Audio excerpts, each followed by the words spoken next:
16 افراد کراچی میں شہید ہو گئے، 7 افراد گلگت میں مار دیے، 6 افراد اسکردو میں شہید ہو گئے۔ اسلام آباد میں 6 افراد اپنے محبوب رہبر کی محبت میں روڈوں پر نکلے، رستوں پر آئے تو انہیں ہمارے ریاستی حفاظتی اداروں نے گولیوں کا نشانہ بنایا اور انہیں شہید کر دیا۔ 35 شہادتیں پاکستان میں ہوئی ہیں، 35 شہادتیں پاکستان میں ہوئی ہیں۔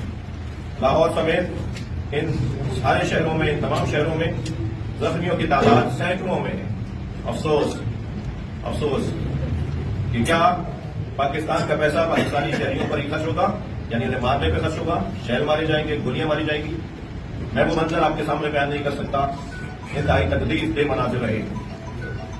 ہونا تو یہ چاہیے کہ پاکستان کی سرزمین سے امریکہ کے سفارت خانوں کی نجاست کو پاک کیا جائے، پاکستان کی سرزمین سے ان ظالم حکمرانوں اور حکومتوں کے سفارت خانوں کو ختم کیا جائے، لیکن آپ نے بہرحال ٹرمپ امن معاہدے کی صورت میں جو کچھ طے کیا ہے، جس سے ہم نہیں پورا پاکستان نہ لائیں، پاکستان کا شہری نہ لائیں، شاید اس بنیاد پر آپ کو ضرورت ہے کہ آپ ان ظالم حکمرانوں کے ساتھ، ظالم حکومتوں کے ساتھ اپنے مراسم رکھنا چاہتے ہیں۔